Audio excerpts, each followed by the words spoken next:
Hey everyone. Before we dive into today's story, don't forget to hit that like button, subscribe, and drop a comment letting me know where you're watching from and what time it is there. It really helps YouTube recommend more stories like this one to you.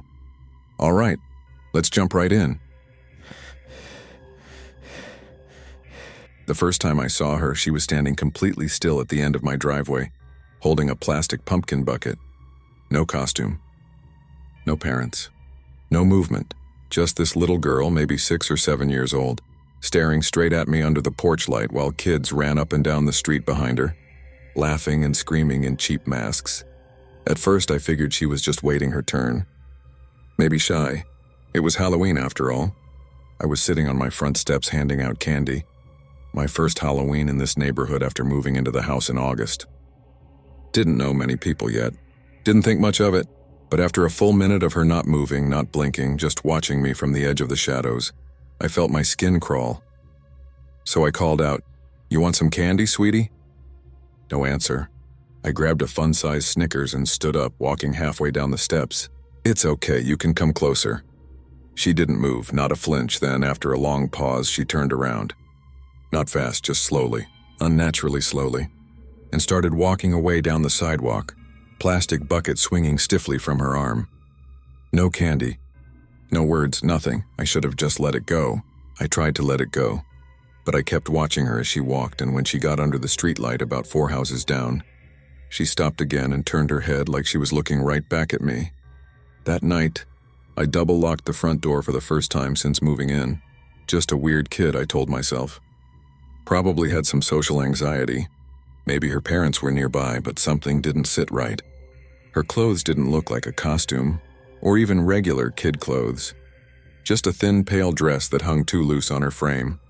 And her skin was so pale I remember wondering if she was sick. I didn't sleep much. Every creak in the house sounded like footsteps. Every distant laugh outside made my heart jump. I kept thinking about how she just stood there, watching.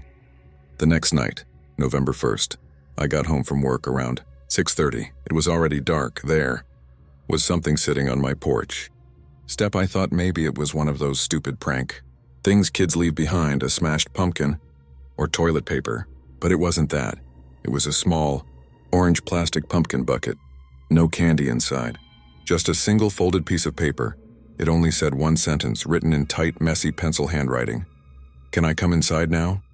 I felt my stomach drop. I live alone. No one else has a key. I checked every lock, every window, every closet, even the attic crawl space. I told myself maybe a neighbor kid was trying to scare me. Dumb prank. But I didn't sleep that night either. I kept checking the window like she'd be standing out there again. She wasn't. Not that night. 3 days passed. Nothing happened. I threw the note and the bucket away.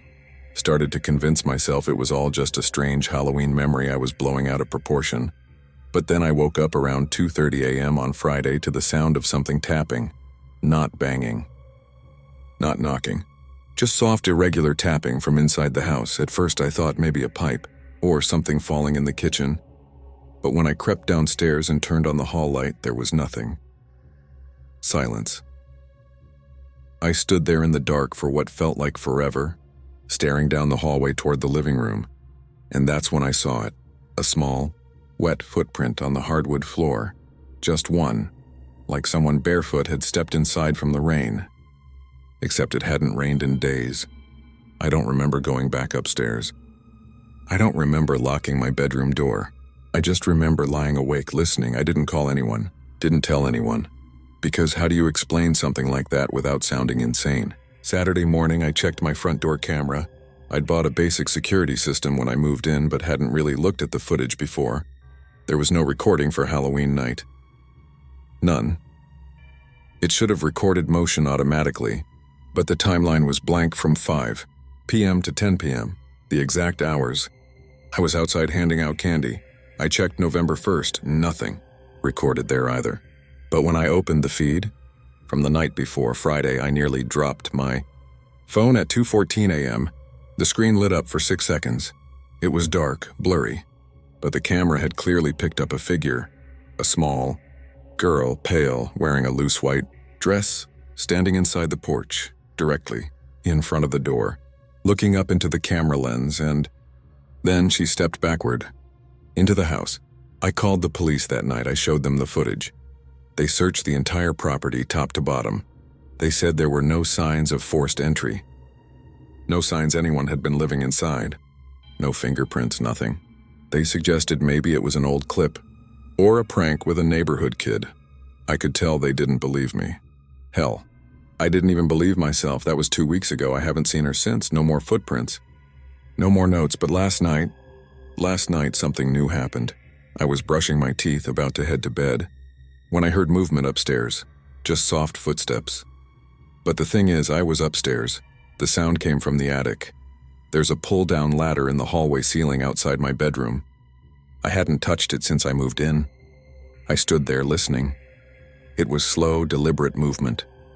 Not raccoons, not pipes, footsteps, and then I heard it, a whisper, right above me. Soft, young, just a breath. Let me in. I didn't sleep, didn't move, just sat up in bed with every light in the house on until the sun rose.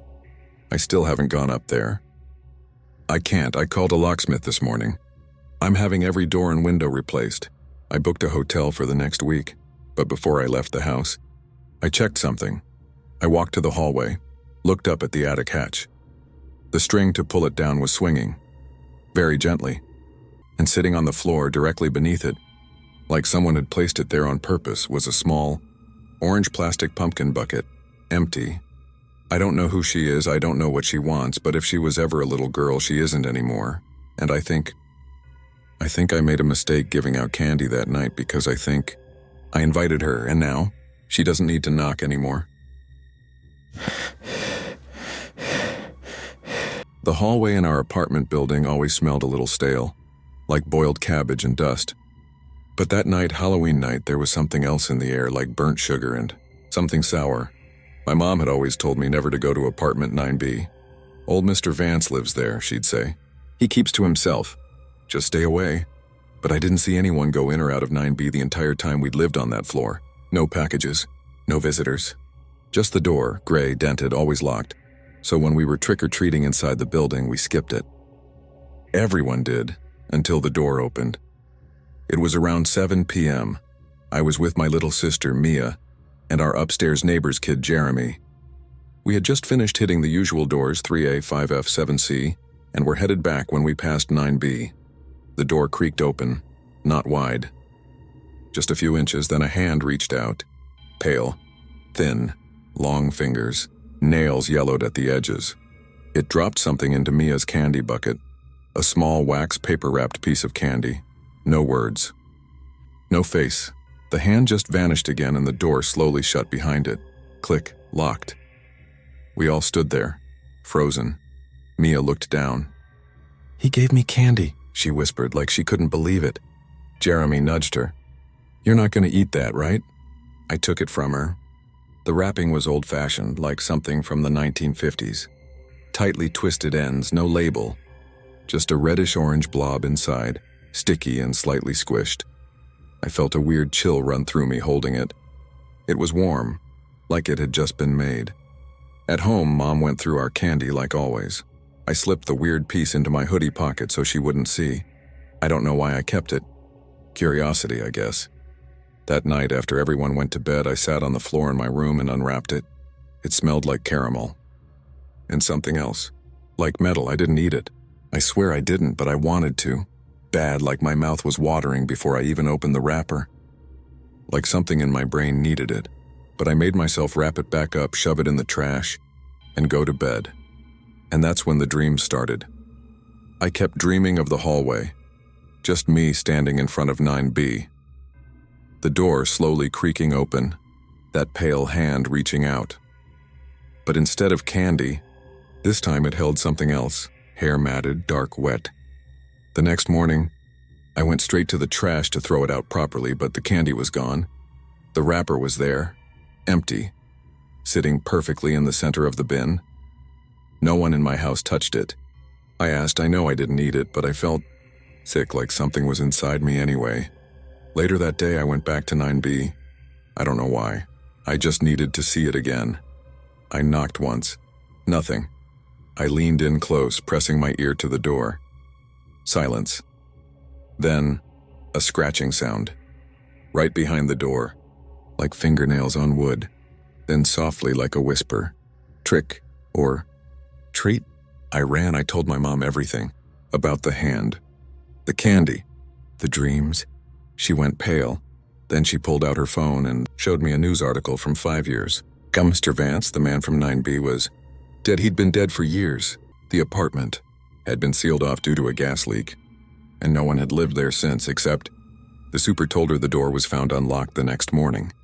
And inside, on the floor of that empty apartment, was a single piece of wax paper, unwrapped, sticky, with tiny teeth marks on the corner. I don't know what I ate. I don't know if I really ate it, but every Halloween since, without fail, I find something in my room, on the windowsill, on my desk, once under my pillow, always wrapped in wax paper, always warm, and every time it smells a little sweeter, and a little more like blood. The first time I saw it, I assumed it was just a Halloween decoration. I mean, who wouldn't? A mannequin, tall and stiff, dressed in a long black cloak with a cracked porcelain doll mask. It was propped up in front of the house across the street, 114 Maple, the old white ranch style with the overgrown lawn and rusted swing set no one used anymore. But the thing is, that house has been empty for months. It started on Halloween night. I was handing out candy from my porch. Kids were coming in waves. Groups of tiny vampires and mini Marvel characters. High schoolers in last-minute zombie makeup. The usual stuff. My wife had taken our daughter to her cousin's house across town, so I was solo on candy duty.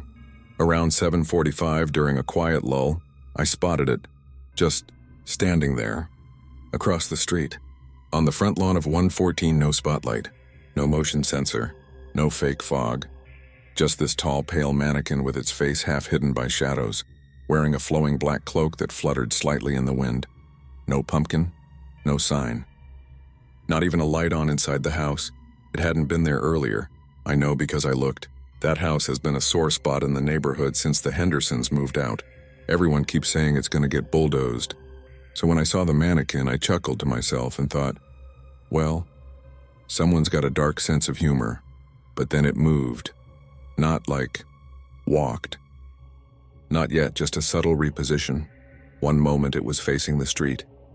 The next time I glanced up, maybe 20 minutes later, it was turned slightly. Angled toward my driveway. I tried to convince myself someone had moved it. A neighbor messing around, or maybe it was on a lazy swivel base or something. But deep down, something felt wrong, like it wasn't just a mannequin, like it knew I was watching. By 9G, most of the trick-or-treaters were gone. I started cleaning up, blew out the jack-o'-lanterns, brought the candy bowl inside, but I couldn't stop glancing at 114, and every time I looked, it was closer, not dramatically, just a few feet each time, from the lawn to the edge of the sidewalk, then to the curb, just standing there, still facing my house. I stood behind my living room curtains, peeking through a small gap, phone in hand, ready to call someone. But who do you even call for something like that? Hi, yes, there's a mannequin stalking me. I watched for almost an hour. No one came to get it. No truck pulled up. No teenager ran across the street laughing. Just that thing, waiting. At 11:13, I checked again. It was in my yard, right at the edge of the walkway. I swear to God, I didn't hear a thing, not a single step. No leaves crunching, no footsteps on pavement, just one blink, one glance away, and it was closer. I turned on every light in the house, locked every door, closed every curtain, then I grabbed a flashlight and my baseball bat. I know, dumb move, but I had to see it up close. I had to know it wasn't real. I opened the front door and stepped out onto the porch. Cold air slapped me in the face. The thing was motionless, standing about 10 feet away now, still, silent. Its porcelain mask had a long crack running down the cheek, splitting the eye. And the cloak, it wasn't cloth, it was something else. Looked like leather but moved like paper. Made this dry, crinkling sound in the breeze. I stepped closer, shining the flashlight at its face. Still, just a prop, right? I raised the bat and jabbed the torso. It was warm, not just from sunlight or ambient heat. It felt like skin under fabric, and it flinched, just slightly, just enough for me to drop the flashlight and stumble back.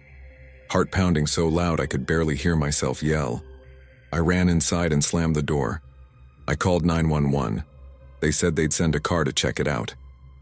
I waited at the window with the lights off, peering through the blinds like some paranoid freak.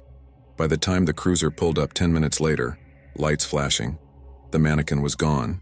Just gone. They searched the yard, walked across the street, even checked the backyard of 114.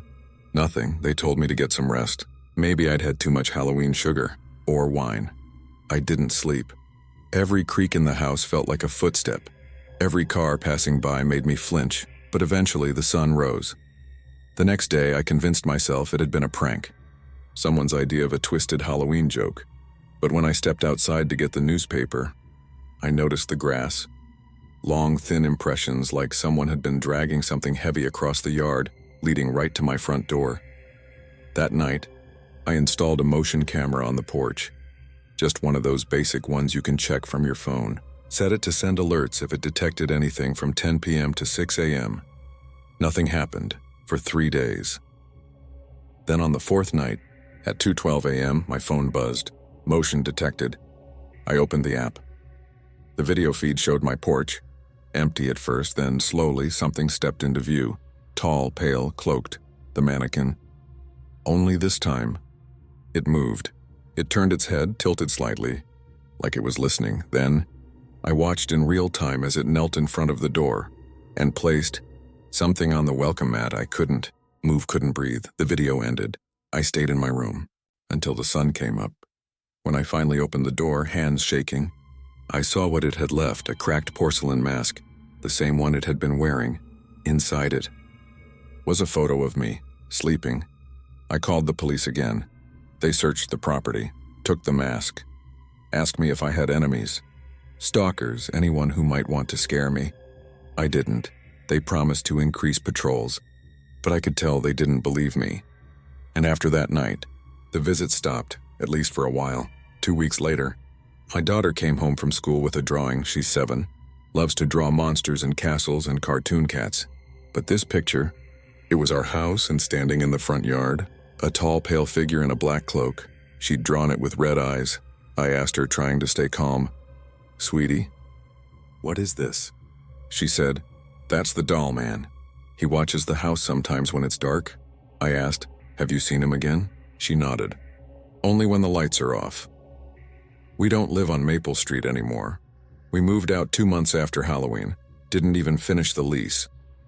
I couldn't take the silence, the waiting, the constant fear that I'd look out the window and see that cracked mask staring back. But sometimes I still get motion alerts from the camera I left behind. It's still connected to my account. I haven't taken it down. Last week, I checked the feed out of curiosity. The house is empty now, listed for sale. Overgrown yard, broken blinds. But at 3:04 a.m., the camera caught something, just a few seconds of video. A tall figure, partially hidden behind a tree, watching the porch. Not moving, not breathing, waiting. The first time she said his name, I thought she was just confused. It was around 9:30 on Halloween night. I was standing in the kitchen, finishing up dishes while the last few trick-or-treaters made their rounds. From the window, I saw a woman outside, standing right at the end of my driveway, not dressed up. No costumey, just a long gray sweater and jeans, barefoot, hair wet like she'd been caught in the rain. But it hadn't rained all day. She was just standing there, swaying slightly under the streetlight, alone. At first, I assumed she was waiting for someone, maybe a kid who ran ahead. But then she cupped her hands to her mouth and yelled out, "Eli! Come here, baby. Let's go home now." And that's when my heart dropped, because Eli is my son's name and he was already inside the house. I opened the front door just a crack and looked out. "Hey, are you okay?" I called out, trying to sound calm. She didn't answer. She kept looking past me toward the house, then louder this time. "Eli," I said, "come here. Mommy's not playing." It felt like ice water poured down my spine. I stepped out onto the porch, keeping the door open behind me. "My son is inside," I said slowly. "He's not out here. She finally looked at me, and something about her eyes made me take a step back. They were wide. Not panicked. Not angry, just empty, like she was stuck in a loop. "No," she said calmly. "He's right there." She pointed directly at my front door, at the dark hallway behind me. I didn't respond. I just turned and went back inside, shutting and locking the door behind me. I ran to the living room where Eli was curled up on the couch in his skeleton pajamas, watching a Halloween cartoon. Totally fine, totally safe. He looked up at me and said, "Who was that lady?" That was all I needed to hear. I told him to stay put and called 911. The dispatcher said they'd send someone out to check, but by the time the cruiser pulled up, barely 10 minutes. Later, the woman was gone, just vanished, no car, no footprints, nothing. The officer did a sweep of the property, took a quick statement, then asked if we'd maybe had any family issues. "Ex-partners?" he asked. "Custody situations?" I told him no. Eli's father hasn't been in the picture for years.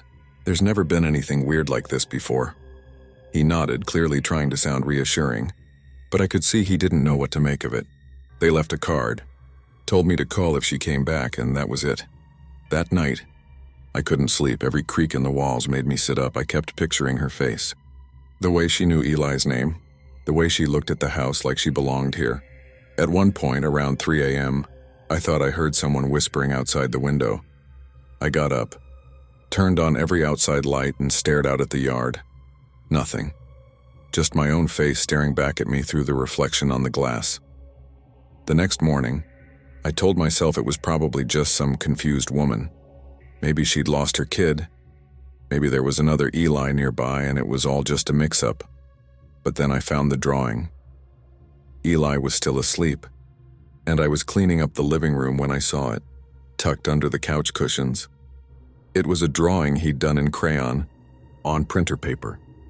A little boy holding hands, with a tall woman with long black hair. Next to them was a house, our house, but the strange part, the part that made my mouth go dry, was the second little boy standing alone in the corner of the page. Same clothes, same hair, same face. 2 Elis, and in big, blocky kid letters at the top it said, "Me and Mommy and the other me." When I asked him about it, he shrugged. "She said he lived here before me," he whispered. "Who said that?" I asked. He looked at the window, then at the floor. "The lady who knocks." I called the non-emergency line again. They sent out a different officer this time. I showed him the drawing, told him everything. He said he'd file a report and ask patrol to do more frequent passes by the house. He was nice, but I could tell he thought I was just a tired single mom who spooked herself.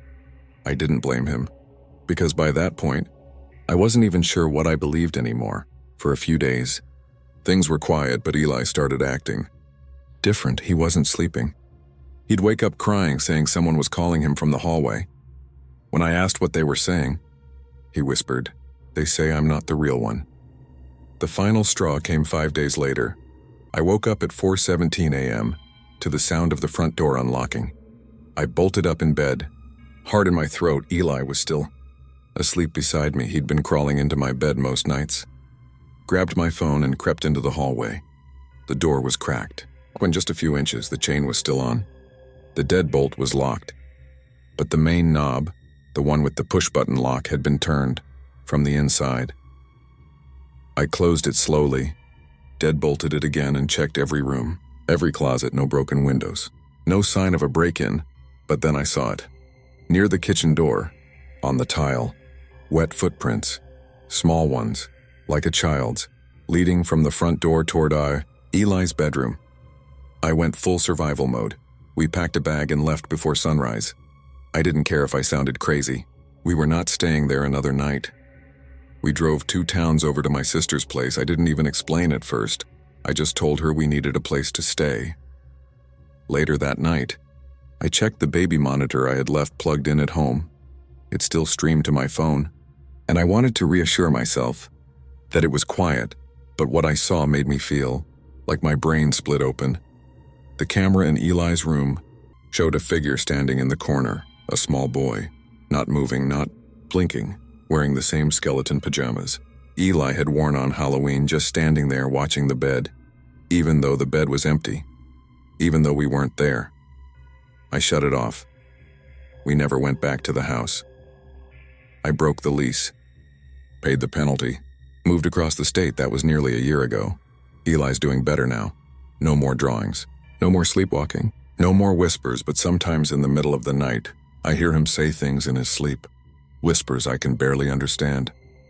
Last week I leaned in to hear what he was mumbling, and I swear to God, he said, "I'm the one she kept." The smell was the first thing that made me pause, not the sweet earthy scent of pumpkin guts you get when carving jack-o'-lanterns. This was different, like rot, like meat left out too long. I noticed it when I stepped onto my neighbor's porch to compliment their decorations. The new couple, Aaron and Meredith, had just moved in 2 weeks earlier. Super friendly, mid-30s, newly married. The kind of people who bake welcome cookies and wave when they see you from their car. Their house was by far the most decorated on the block for Halloween. Spiderwebs strung from tree to tree, animatronic ghouls, motion sensor screams. But what really stood out was the row of pumpkins, dozens of them, lined up in perfect symmetry across their front yard and porch steps, every single one hand-carved. Every single one unique. I was walking up their driveway with my son to say, "Thanks for the full-size candy bars." When I caught that awful smell, it hit me like a wave. Hot, sour decay. Aaron met us at the door with a smile. "Hey guys, happy Halloween," he said, handing my son a Kit Kat and dropping another into my bag. "Like the pumpkins? Did you carve all of these?" I asked, gesturing to the lawn. He nodded, beaming. "Every single one," he said. "Took all week. Worth it though, right?" I laughed and nodded politely, but I kept glancing at one in particular. It sat near the porch rail. Smaller than the rest, rough edges. Not like the others, it had a weird face, uneven eyes, and a mouth carved into a jagged frown. Almost like it had been slashed, not carved. And around the base, the grass was stained dark, like something had soaked into the soil beneath it. That smell? It was strongest right there. We said goodnight and left. My son didn't notice anything off, but I couldn't shake it. I even dreamt about it that night, not the smell, the pumpkin. In my dream, it had eyes. Real ones, wet and darting, watching me from the yard like it knew I saw something I wasn't supposed to. The next morning, I took out the trash and saw something that made me stop cold. One of the pumpkins, one I swear was on their porch the night before, was now sitting at the edge of my lawn. Just sitting there, no note, no knock. It was smaller than the others. Its mouth carved wide open like it was screaming. I went over and picked it up. It was warm and sticky, like something had been seeping out of it. The bottom was soaked and soft, and when I turned it slightly, tooth fell out, a human tooth. I dropped it so fast it burst on the sidewalk. The smell that came out of it was indescribable, like blood and bile and sweet rot. I called the police, told them someone left something messed up on my property. An officer came, poked around, shrugged. "Looks like a weird Halloween prank," he said. "You'd be surprised what people do for shock value." I asked him to take the pumpkin. He said there was no crime, so I'd have to toss it myself. Double-bagged the pieces and dumped them in the outdoor bin, gagging the whole time. When I came back inside, I looked out the window.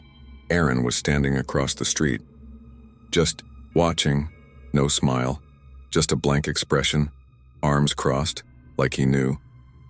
The next few days, more pumpkins showed up, one on my back steps, one beneath my car, another right under my bedroom window, each more disturbing than the last. One had what looked like hair embedded in the rind. Another had fingernails, not plastic. Real ones. I went to the cops again. I went to the HOA. Everyone brushed it off. Probably teenagers. It's Halloween. You're being paranoid. But I knew it was Aaron, or Meredith, or both, and the worst part, I wasn't the only one. 2 houses down, Mrs. Keegan, an older woman who kept to herself, had vanished the same weekend the pumpkins went up. No one thought anything of it. She didn't have family nearby. People just assumed she left town, but she hadn't. Because the next pumpkin I found had her glasses embedded in it. The same pink-framed ones she wore every day, cracked and fogged over, jammed into the pumpkin's eyes. I took pictures. I called the cops. They told me to stop interfering with an ongoing investigation, so I did the only thing I could think of. I watched. Halloween came and went. Kids came to the house, smiled, took candy. Never noticed the rotting jack-o'-lanterns dotting my lawn. I didn't sleep that night. I stayed by the window watching the neighbor's house. At 2:33 a.m., I saw movement, Aaron and Meredith carrying something heavy down the steps. Wrapped in black plastic, roughly human-shaped, they loaded it into their SUV like it was just luggage, but they didn't drive away, they just left it there. Then, they started digging in the yard, not in the back, the front. Right where the pumpkin line ended. They dug for nearly an hour. Then, lowered the bag in, covered it with dirt and placed a new pumpkin on top. Counted it made 47. I recorded the whole thing on my phone, called. The cops with the video, they finally came. But by the time they arrived, the hole had been filled perfectly. The pumpkin was there, glowing gently like it had always been. And the bag? Gone. The cops did a brief interview, knocked on their door. Aaron and Meredith smiled and offered candy. They had a receipt for yard work, said they were burying compost to prepare a garden bed. No arrests, no search, nothing, and the next morning, all the pumpkins were gone, every single 1 yard spotless, porch clean, like they had never been there at all. We moved 3 weeks later. I didn't give notice, just packed what we could and left. But before we drove out of town, I made one last stop to see what had taken their place, because I had to know. And sure enough, lining the yard of a new house 2 blocks over. Pumpkins, dozens carved by hand, perfectly arranged, and Aaron, standing by the porch talking to the new neighbors, smiling, knife in hand.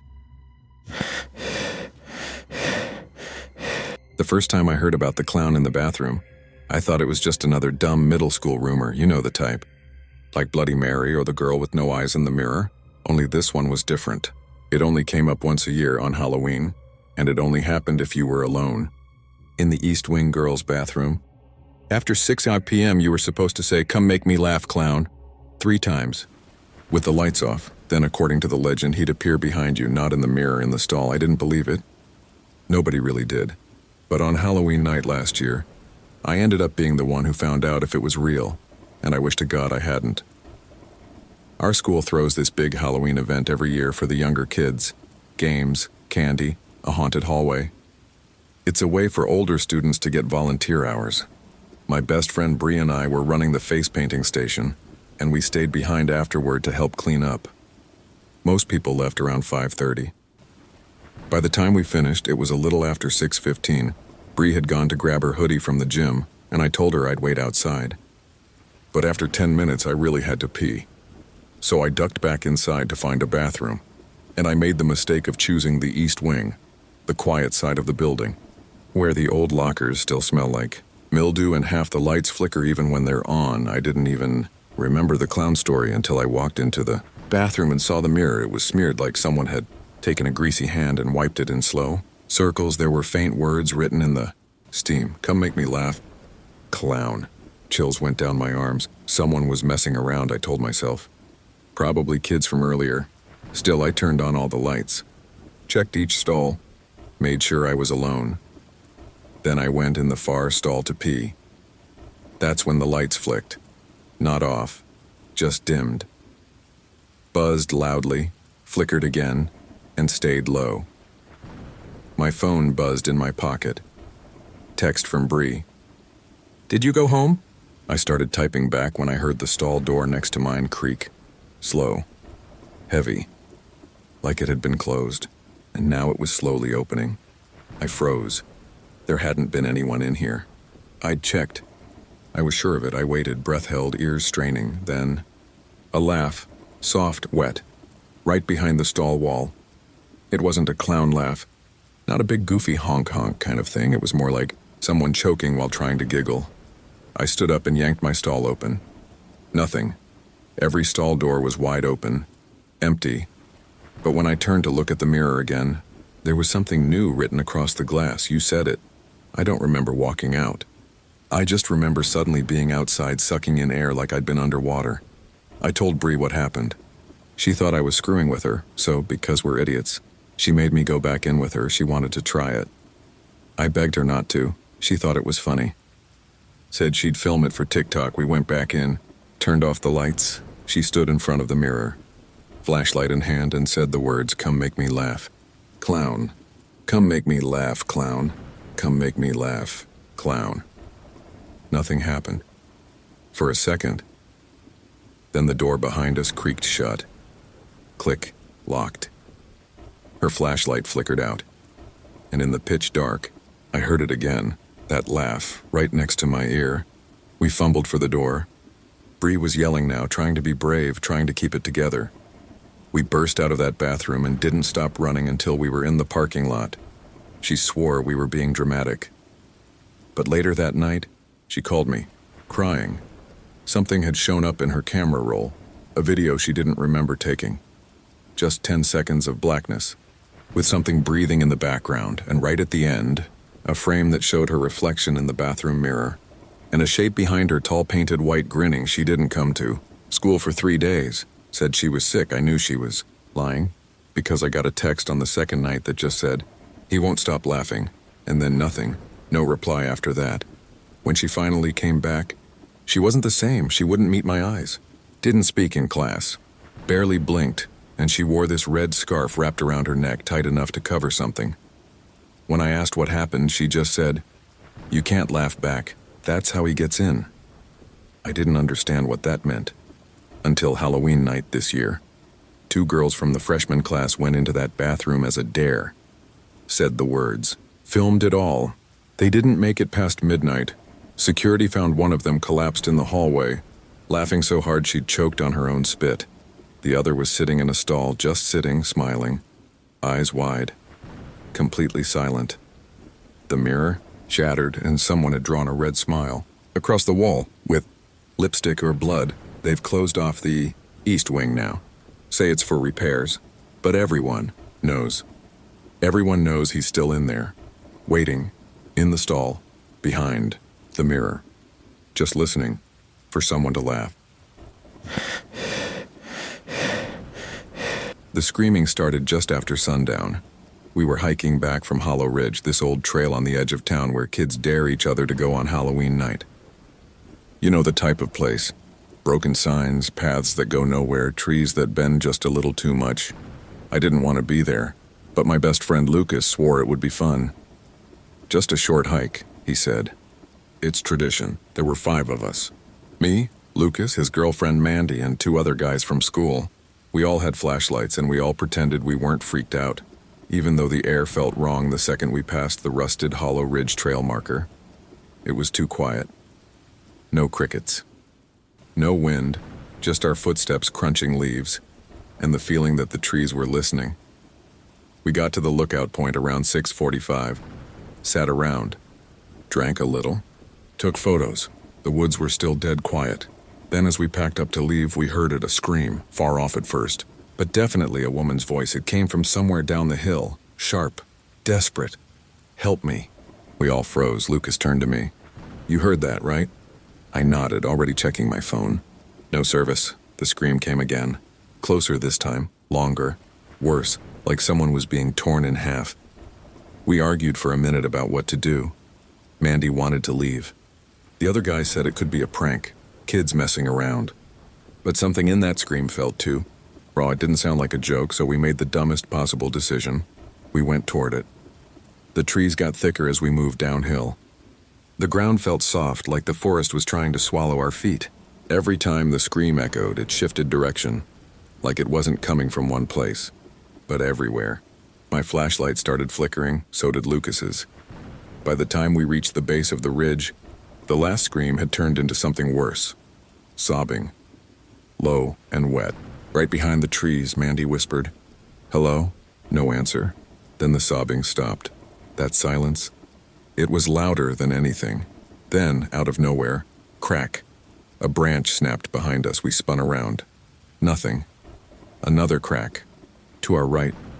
Then the sobbing started again, now way off to the left. It was like it was moving around us. Playing with us, I whispered to Lucas, "We need to go, now." But he was already pale, staring at something.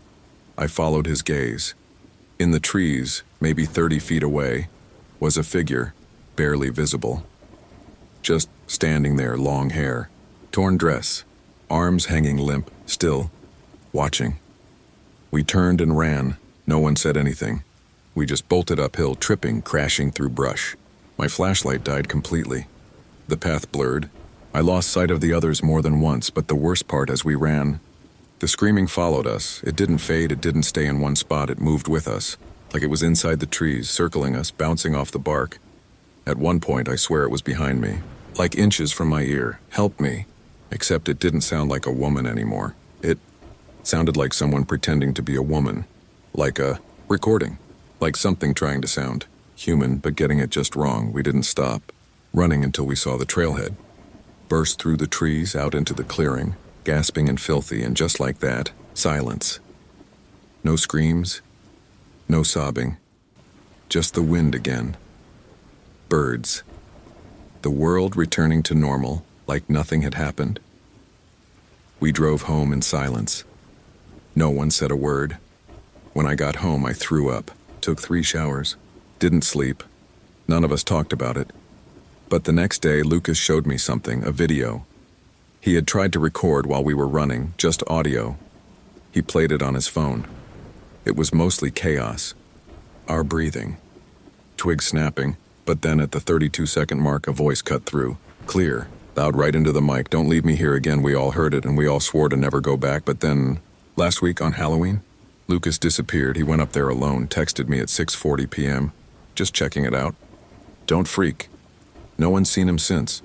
Police found his flashlight near the edge of the Hollow Ridge Trail, still working, and inside the bulb housing, tucked behind the glass, a lock of long, dark hair. Locals say the screaming's been happening every year on Halloween night since 1972. A woman went missing up there back then, never found. They say she was pushed, left to die in the dark, and every year since. She calls out begging for someone to come find her, but if you answer, she never lets you leave. It started as a joke, you know? One of those dumb impulse buys from a pop-up Halloween store that opens in an abandoned JCPenney for 2 months and disappears by November 1st. Wasn't even supposed to dress up this year, but my friends threw together a last-minute costume party, and I didn't want to be that guy who shows up without trying. So I grabbed something off the clearance rack. No brand, no tag, just a plastic bag labeled skin suit, one size fits all. The costume was weird. A full-body suit made of this thin, rubbery material that kind of clung to your skin. Pale and slightly translucent. It had stitching down the back like a zipper, but no actual zipper, just a slit. Inside, it smelled like plastic and dust, but also something else, something faint and sour like sweat or breath. I figured it was just old. Probably been sitting in the back of a warehouse for years. It took me nearly 10 minutes to squeeze into it. The thing stretched like skin, literally. It moved with me, matched my joints and muscles exactly. No sag, no bunching. Almost too perfect. When I looked in the mirror, I didn't recognize myself. It covered my whole face, but somehow it formed around my features, like it knew where my eyes were. Where my mouth was, I laughed. Damn, I said out loud. I look like a serial killer's idea of art. I blinked, and I swear to God, the reflection blinked a second too late. That should have been the moment I took it off, but I didn't, because when I turned around to grab my keys, I felt good confidence, stronger than I had in weeks. Like slipping into the suit had shut off the noise in my head, all the insecurity. All the self-consciousness gone. I figured it was the adrenaline. The excitement, I didn't question it, I should have. At the party, people kept staring, asking where I got it, saying it looked too real. A few people thought it was body paint. Someone else asked if I was a performance artist. I shrugged and played it off, but inside something weird was happening. I couldn't stop smiling, like literally. My face wouldn't relax. I tried to frown. Nothing. Just that wide, blank grin stuck on me like glue. And every time I talked, people said my voice sounded off. Too smooth, too calm, like I was performing. But I wasn't. I left the party early. Something didn't feel right. My skin was itching beneath the suit, except it wasn't an itch, it was pressure, like the suit was tightening, gripping my body harder and harder. By the time I got home, I was drenched in sweat and gasping for air. I ran to the bathroom and grabbed the edges of the costume. to peel it off, but there were no edges, no seams. The slit in the back was gone, like the thing had sealed itself. Clawed at it, dug my nails into the skin, but it wouldn't tear. It just stretched, then snapped back, like rubber. I screamed. No sound came out. I watched myself in the mirror, mouth wide open, but my reflection was still smiling. That's when I realized it wasn't just stuck, it was taking me. My hands weren't mine anymore. They moved slower, deliberate. I tried to punch the mirror, but instead, my arm lowered gently to the sink, like something inside the suit was learning me, puppeting me. I staggered out of the bathroom and grabbed a knife from the kitchen, held it to my chest, one hard jab. Maybe that would rip the thing open, but my hand refused to move, fingers trembling, wrist locked in place. I wasn't in control anymore. I passed out on the floor. When I woke up, it was morning, sunlight pouring through the blinds. The suit was gone, or it looked gone, but my skin was still pale, a little too smooth. I went to scratch my arm and felt nothing, like my nerves were muted. I pressed harder. Still nothing. I bit my fingertip as hard as I could. No pain. No blood. I drove straight back to the Halloween store. The strip mall was empty, completely cleared out. Just dust and glass and a handwritten sign taped to the inside of the door. Thanks for a great season. See you next year. No number. No name. I started Googling .skinsuit, full body costume, Halloween possession. Nothing. No results that matched. I posted on Reddit. A few weirdos replied, but most people thought I was trolling. One person DM'd me and said, "You didn't put it on. It put you on." It's been a year now. I don't sleep much. Some mornings I wake up in places I don't remember going. People treat me different now. They say I seem off, too calm, too still, like I'm always smiling. Even when I'm not. But here's the worst part. I still feel it. Underneath. Stuck to me. Like a second layer I can't peel away. Breathing. Waiting. And 2 nights ago, a package showed up at my front door. No return address. Inside, a plastic bag with a new suit, different color, same label. Skin suit, one size fits all. The note was buried at the bottom of my kid's candy bag. Just a single folded piece of white paper, hidden between a Kit Kat and a mini Twix. It wasn't crumpled like trash. It was folded deliberately. Clean. Precise. Someone had placed it there. I didn't think much of it at first. I was doing the post-Halloween parent ritual, dumping out the bag on the table, checking for open wrappers, expired pieces, anything sketchy. My son Mason was already passed out on the couch in his Buzz Lightyear costume, sticky face half covered in chocolate. When I opened the note, I thought it was a prank. Just 6 words, all uppercase, all in black ink. "I've already been in your house."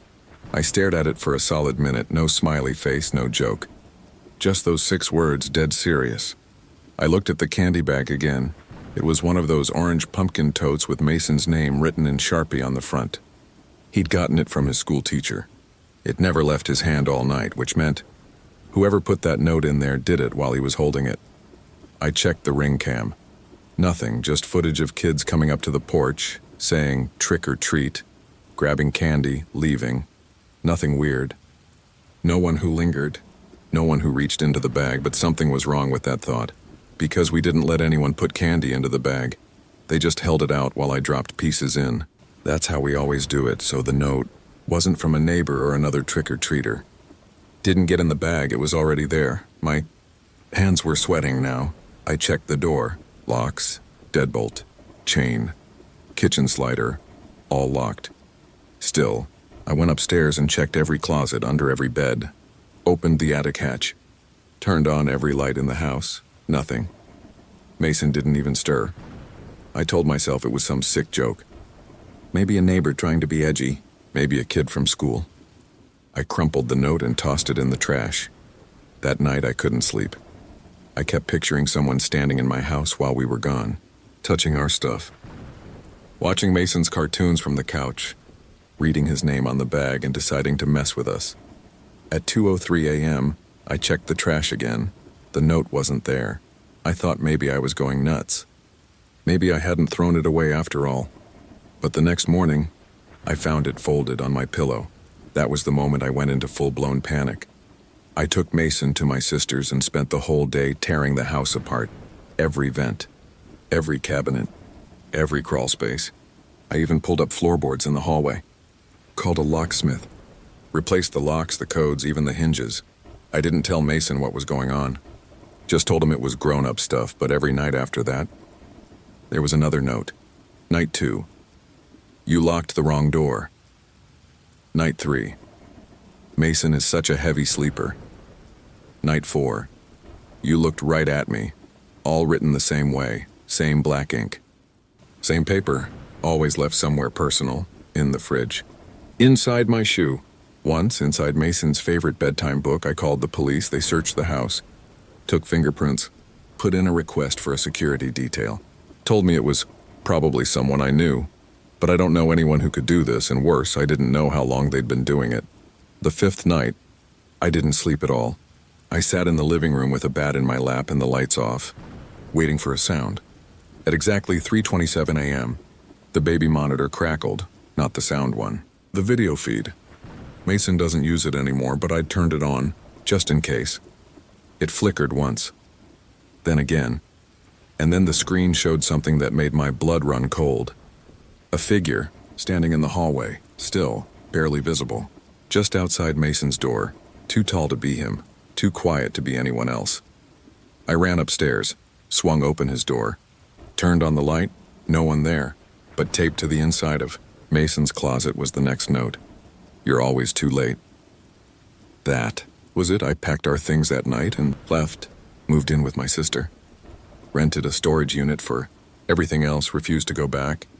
Even to check the mail, I sold the house within a month, didn't care about the loss. People asked why we left. I said bad memories, told them it was grief from my divorce, or work stress, or anxiety. No one ever questioned it. But last Halloween, at my sister's new place, Mason dumped out his candy bag on the kitchen floor. Same pumpkin tote, same name in Sharpie, and sitting at the bottom, perfectly folded, was a single white piece of paper. The last working phone booth in our town sat at the corner of Main and Carter, right beside the old laundromat that's been temporarily closed since 2009. Nobody ever used it. The handset was sticky, the glass streaked with graffiti, the yellow pages welded to the shelf with spilled soda. But every Halloween night, sometime between 2 and 3 a.m., the booth rang, and no one ever picked up, until I did. It was last year. I'd just gotten off my overnight shift at the hospital. The air smelled like cold leaves and exhaust. I was halfway home when I heard it, an old-school rotary ring slicing through the quiet. Ring. Ring. I turned, and sure enough, the phone booth was glowing under the streetlight, the receiver jumping against the metal wall. Nobody else was around. The streets were empty. I don't know why I stopped. Maybe curiosity. Maybe that small, stupid urge humans get when silence suddenly asks a question. I stepped inside, shut the glass door, and picked up. Hello? For a few seconds, nothing. Then, you're late. A woman's voice, calm, flat. Who is this? I asked. You promised you'd call. Her tone wasn't angry, just disappointed, like a mother talking to a child. I hung up. The phone immediately rang again. I stared at it, heart hammering.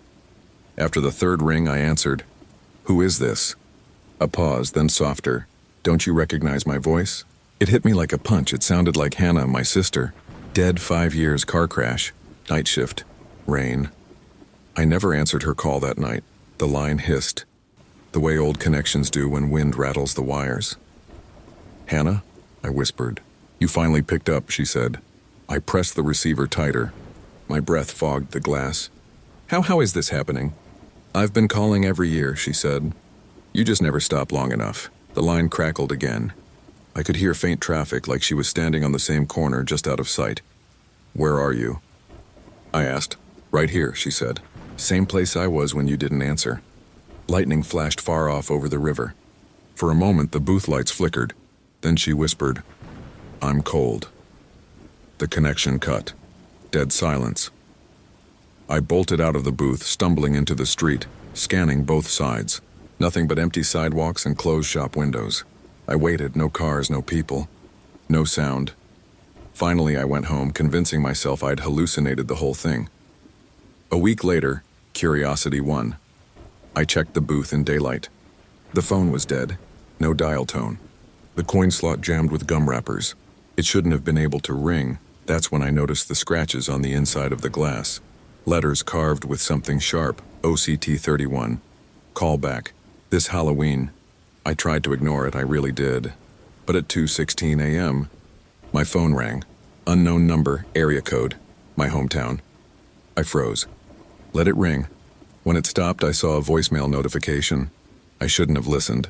The recording was faint, static, wind, traffic, and beneath it, a voice. It's not just me anymore. Then another voice joined hers. A man's, sounded like my dad. Then another, and another. Dozens of overlapping whispers, each one saying my name, and at the very end, Hannah again, clear. Close, your turn. I threw the phone across the room. It kept playing. Even on the floor, the speaker hissed with faint ringing, like the sound of a payphone on an empty street. This morning I drove to Main and Carter. The booth isn't there anymore. The city finally tore it down.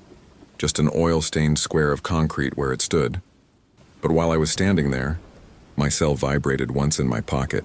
Unknown number, area code, still my hometown. I didn't answer. I wanted to, but I didn't. As I turned to leave, I heard a single sharp click behind me, like a receiver being lifted off the hook, and faintly, under the wind, ring, ring, ring. He showed up around 8:45 p.m., right as I was thinking about turning off the porch light. I'd already handed out most of the candy. The street was quiet. A few kids still wandered from house to house, but the rush was over. Then I noticed him. A little boy sitting at the edge of my porch steps, alone. No costume, no flashlight. Just a blank expression and one of those cheap plastic pumpkin buckets in his lap. He hadn't knocked. He wasn't facing the door, he was just sitting there. I opened the door slowly. Hey, bud. You okay? No answer. I stepped out a little farther. You lost? Your parents around? Still nothing. His head was tilted down, but his eyes were open, just staring at the bucket, unmoving. I crouched near the top step, giving him space. Want some candy? He didn't look up, but he finally spoke. I need someone to take my place. I blinked. What? He shifted slightly, still not looking at me. I need someone to take my place. His voice was soft, flat, not scared, not tired, just resigned. A chill crawled up my back. Where are your parents? I asked, no answer. What do you mean, your place? Now he turned his head, slow, deliberate, and looked at me for the first time. His eyes were dark. Not just the color, but the expression behind them. Like he hadn't slept in years. Like he was older than he looked. I can't leave, he said, unless someone takes my place on the porch. I laughed awkwardly. Okay, kid. Funny joke. Where do you live? He just stared at me. I looked around and no adults in sight. No cars waiting with hazards on. Just the rustle of leaves and porch lights flickering out one by one up the block. I pulled out my phone. I'm gonna call someone to help you, okay? He didn't move, but as I started dialing, he whispered, if you leave me here, he'll choose someone else. I froze. Who? He didn't answer. But I swear, I felt it. That sensation you get when you're being watched. Not from the street, from behind me. From inside the house, I turned quickly and nothing there. The lights inside were dim, warm, empty. When I turned back around, the boy was gone. I ran down the steps, scanned the street. Gone. I walked to the end of the driveway, heart pounding, searching between cars and bushes. Nothing, no footsteps, no movement, just silence. I told myself he ran off while I was distracted, that I imagined the whole thing, that I was tired. But when I got back to the porch, there was something sitting where he'd been, his pumpkin bucket, still full of candy, and inside, right at the top, was a folded piece of paper. I picked it up carefully, expecting a prank, a flyer, something dumb. Instead, it just said, "Thank you." I brought the bucket inside, thinking maybe it would help someone track him down, but that's when weird things started happening. That night, I dreamed I was sitting on the porch, same position, Same clothes, only I couldn't move, couldn't speak. People walked by, and other trick-or-treaters, neighbors, but no one saw me. I was invisible. Or maybe ignored. And the boy, he stood on my lawn, watching me, smiling. I woke up gasping. The house felt wrong. Cold. Like someone had just opened the front door and let something in. I checked the locks. Everything was sealed tight, but when I passed by the living room window, I saw the empty bucket sitting back on the porch steps. I know I brought it inside. I didn't even go back out to get it. The next morning it was gone. Not on the porch. Not inside, like it had never existed. I asked a few neighbors if they'd seen the boy. Short, maybe 7, brown hair. No costume. They just shook their heads, didn't see anyone like that. Not at that hour. You sure it wasn't a prank? But one woman, Mrs. Ellis, 2 doors down, had pulled me aside later. You said he was just sitting there? She asked, eyes narrowed. I nodded. And he asked you to take his place? My blood ran cold. You've heard of this? She nodded slowly. Happens every few years. Always on Halloween. Always a little boy. Always sitting on a porch that isn't his. What happens if no one helps him? I asked. She just looked at me for a long time, then said, he finds someone anyway. It's been a year now. I didn't tell anyone else about it. I moved a few months after. Different neighborhood. Different street, but tonight? Halloween night? There's a knock on my door. Not the normal excited rapping from a group of kids. Just one. Soft, steady. I look out the peephole. There's a boy sitting on my porch. No costume. No expression. Pumpkin bucket in his lap. And when I open the door, he looks up slowly. You gave it back, he says. So now it's your turn again. It started at 11:03 p.m., just one knock at the back door. Not the front, where the porch light was still on and the pumpkins were still glowing. The back door, the one that leads to the yard. The one nobody uses. Knock. I froze mid-step in the kitchen, my hands full of candy wrappers from the night. At first I thought maybe it was the wind, a branch tapping the glass, maybe an animal. But then it came again. Knock louder this time. 3 sharp taps, evenly spaced, like someone using the flat of their knuckles. I peeked through the blinds. No one, just my backyard. Empty and dark, I waited. Then exactly 10 minutes later, it happened again. Knock, knock, knock, still no one there. By the 3rd knock, I was more confused than scared. I checked the camera feed, nothing, just darkness. The motion sensor didn't even trigger, and yet, every 10 minutes on the dot, knock, knock, knock, always at the back door, always 3 knocks, always nothing there. I texted my friend Nate. You messing with me? Someone's knocking at my back door and disappearing. He replied instantly, nope. At home. That's creepy as hell. I told myself it was some Halloween prank. Teenagers being weird. Some TikTok thing maybe. So I turned on every light in the house, locked the doors again, even though they were already locked, and sat down with my laptop to distract myself. 10 minutes passed. Nothing. 15. Still, nothing. I let myself breathe. Then at 12:03 a.m., just as I was about to go to bed, knock, knock, knock. This time, it wasn't at the back door. It was at the garage door. The one that leads into the house from the garage. Inside the house. Right behind me. I jumped up so fast I knocked over my coffee, ran to the hallway and flipped on the lights. Nothing. The garage was closed, locked. The inner door was still latched. But the knocking kept happening. Always 3 knocks. Always 10 minutes apart. And now they were moving. 13. The laundry room window. 23. The hallway closet. 33. The basement door. Each knock more deliberate. More patient, whoever or whatever was doing it. They weren't rushing. They were waiting.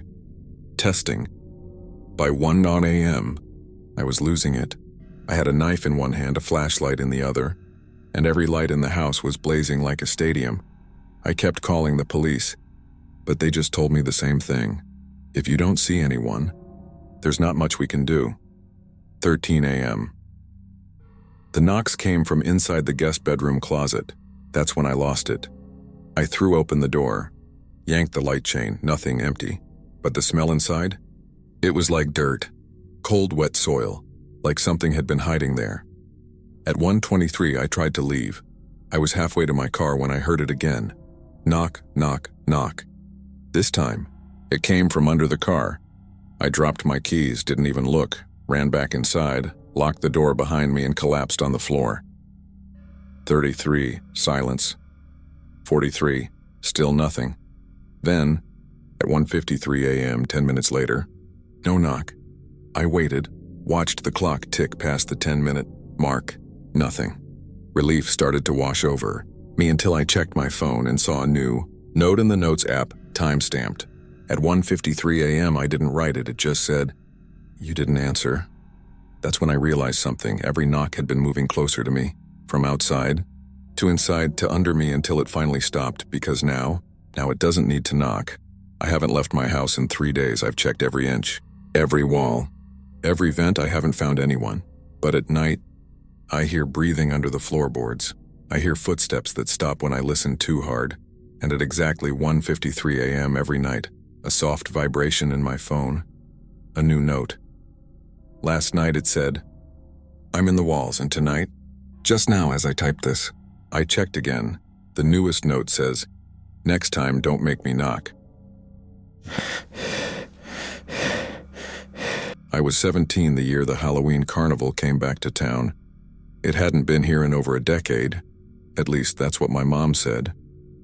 Something about permits and safety violations. But this year, on October 30th, trucks rolled into the old parking lot by the woods. They had it all. Lights, rides, fried food, those giant inflatable mascots swaying like drunks in the wind. The flyers were everywhere, stapled to stop signs and taped to school lockers. One night only. Halloween carnival at dusk. Don't be late. Free entry. Midnight show. Free. On Halloween, it felt off. But of course we went. Me, my cousin Ray, and our friend Sadie. We got there around 7:45, just as the sun dipped below the tree line. The air smelled like hot sugar and gasoline. At first, it felt normal. Almost too normal. The rides groaned and creaked like they hadn't been used in years. The workers were dressed in cheap clown masks or skeleton hoodies, and none of them talked. They just pointed when you walked up. Never smiled. Even the other guests felt weird. Quiet.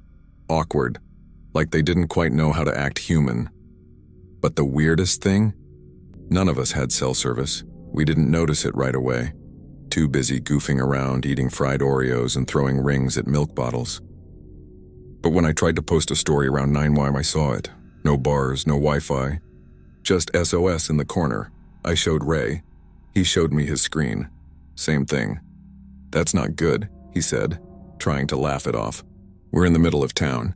How is there no service?" Sadie was distracted, watching something across the fairway. "What's that?" She pointed to a tall black tent behind the funhouse. There were no signs, no line, just a cracked red curtain swaying gently. We walked over. The tent was bigger than it looked from far away. The flap opened on its own as we approached. Ray hesitated. Do we just go in?" Sadie stepped through without answering, so we followed. Inside it was dark, and I don't mean dim. I mean pitch black. The kind of dark that presses on your eyes like fingers. I reached out for the others but felt nothing. Then a voice said, "Take your seat." And suddenly the lights flickered on. Dim red bulbs strung above a ring of seats. Only 3 of them were empty. The rest? Filled by people who weren't moving or breathing. They weren't mannequins. They weren't statues, they were people. But not alive, pale, unmoving. Their mouths frozen mid-scream, eyes wide open. Some had Halloween makeup. Some still held popcorn. One guy had a funnel cake rotting in his lap. Ray grabbed my arm. "We're leaving," he whispered. But before we could turn, the lights dropped again, and something growled. It came from the center of the tent. Not human. Low. Guttural. I couldn't move. The growl got louder, closer, then stopped. Right in front of us, then a spotlight blinked on, and something stood in the center. Tall. Wrong. Wearing a human face like a stretched-out mask. It turned its head toward us and smiled. The lights went out. Everything was chaos. I heard Sadie scream, felt Ray's hand yank me backwards. We ran, burst. out of the tent gasping for air, but the carnival wasn't the same anymore. The lights were off, every booth abandoned. The Ferris wheel stood frozen mid-turn, cars swaying. No music, no smells, no people. Even the colors looked drained, like the place had been abandoned for years. We ran toward the exit, but the gate? Gone. The gravel path we walked in on now ended at a wall of overgrown trees. No sign, no road, no parking lot, just woods, thick, dark, and endless. We turned back, thinking maybe we got turned around, but the carnival had changed again. Now it was silent. Still, except for one sound. That growl. Low-wet getting closer. We hid in the funhouse. Not smart, I know, but we were panicking. Inside, the mirrors were shattered. The air was thick and sour. Ray was bleeding. A cut across his arm he didn't remember getting. Sadie kept saying, "This isn't real. This isn't real," but I knew it was. We stayed hidden for hours or minutes, it's hard to tell. Time didn't work right in there. But eventually, we heard something. Laughter. Real laughter. We peeked through the cracked funhouse door and saw the lights were back on. Music playing. Kids running. Eating cotton candy. Like nothing ever happened. We walked out, dazed. Nobody noticed we were gone. No one asked why we looked like we'd crawled out of a sewer. Ray tried to ask a worker what the hell was going on. They just pointed to the exit sign and turned. Away we left. Didn't speak until we got back to the car, which was parked exactly where we left it. In a perfectly normal parking lot, our phones buzzed to life. Missed calls, texts, true 12 a.m. We'd been gone for almost 5 hours. The next morning, we drove past the lot. It was empty. No tents, no rides, no trash, not even tire tracks, just a flat patch of land and a row of no trespassing signs, like the carnival had never been there. Sadie moved 3 states away after that night. Ray refuses to talk about it. As for me, I can still hear the growl sometimes when I'm alone, when the power flickers. And last night, 1 year later to the day, on a flyer showed up on my porch, folded once. No stamp. No envelope. It said Halloween Carnival at dusk. Don't be late. Free entry. Midnight show. I swear to you, the house was real. We trick-or-treated there, all of us. Me, my sister Lily, our neighbors Jonah and Mia. 4 of us. We all remember it. The big white house at the end of the cul-de-sac, tucked behind the row of maple trees. The one with the red front door and the flickering jack-o'-lanterns. None of our parents remember it. No one else does either. And now it's just not there. It started out like any normal Halloween. We'd been going door to door since 6:30, hyped up on sugar, fake blood, and flashlight games. Our neighborhood's usually pretty chill. Families, retirees, those over-decorated houses with the blow-up ghosts. We hit all the usual stops. Then Lily pointed across the street. "Hey, that house has lights on. I don't remember that one being here before." It was kind of set back from the road. You could miss it if you weren't looking. But it was lit up. Porch light glowing yellow, carved pumpkins flickering by the steps. No cars in the driveway. No decorations besides the pumpkins. And no one else around. Still, we figured it was new. Maybe someone had just moved in, so we went. Jonah led the way. He was dressed as a zombie astronaut. He knocked. No answer. He knocked again. Still nothing. Just when we were about to leave, the door creaked open. Slowly, like someone was pushing it from behind. There was no one there. We hesitated. Then Lily shrugged. They probably just left it open for trick-or-treaters. We stepped inside. The hallway was narrow, dim. The floor creaked under our shoes. There was a bowl of candy on a side table. Old-fashioned stuff. Wrapped caramels. Wax paper sweets. No brand names. Jonah laughed. "This is like Grandma candy." I grabbed one and unwrapped it. It smelled like dust and cinnamon. Then we heard something upstairs. Footsteps. Just for a second. Then silence. We called out. No answer. So of course, being dumb kids, we went up. The staircase was steep. Everything in the house smelled faintly of old wood and mothballs. At the top was a hallway lined with closed doors. One was cracked open, just a little. Lily pushed it wider. Inside was a nursery, but not a modern one. This looked like it was from the 1950s. Wooden toys, a rocking horse, a crib with peeling white paint. There was a mobile hanging from the ceiling. It was spinning, but there was no breeze. Mia whispered, "We should go." We all agreed. We turned to leave. But the hallway wasn't the same anymore. There were more doors now, more shadows. The stairs were gone. Panic hit hard.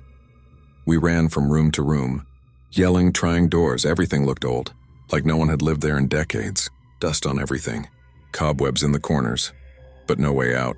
And then the hallway lights went off. All of them, one by one. Click, click, click, until we were in total darkness.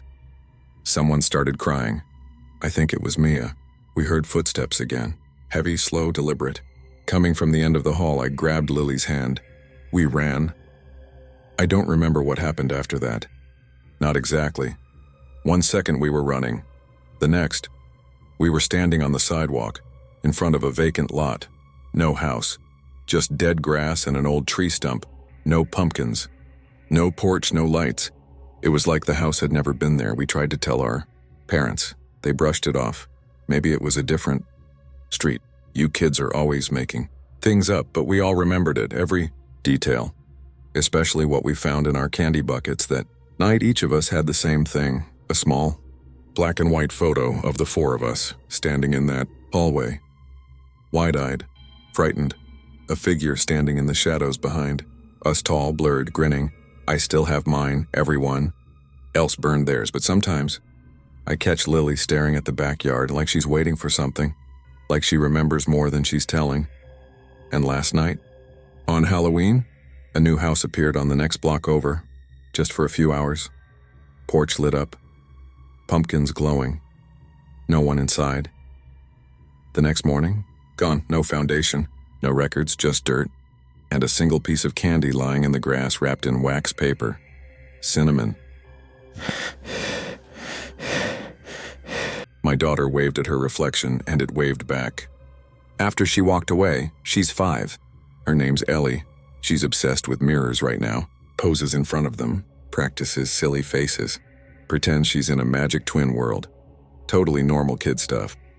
So on Halloween night, I didn't think much of it when she ran into the hallway in her bumblebee costume, stopped in front of the mirror, and started talking to herself. Except she wasn't talking. She was whispering. And the mirror didn't match her movements. Not exactly.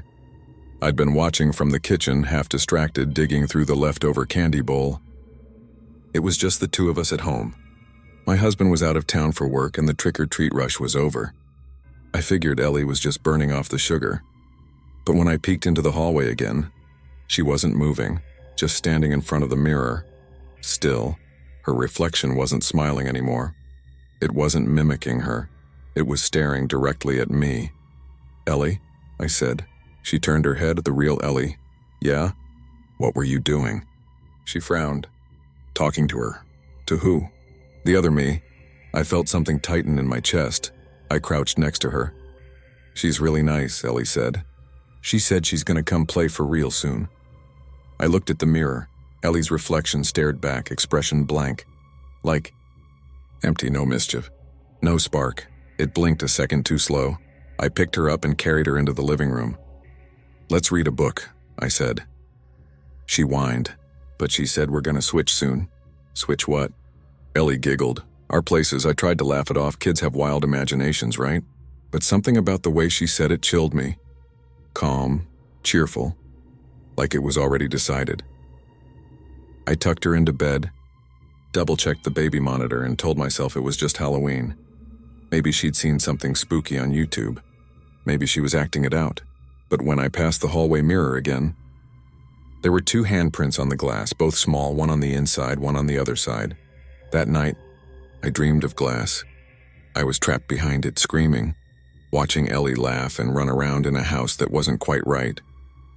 The colors too sharp, the lights too dim, the air still, and the Ellie I was watching, she wasn't mine. The next morning, Ellie was quiet. She just sat at the table, spooning dry cereal into her mouth, eyes fixed on the hallway mirror behind me. She didn't blink for a long time.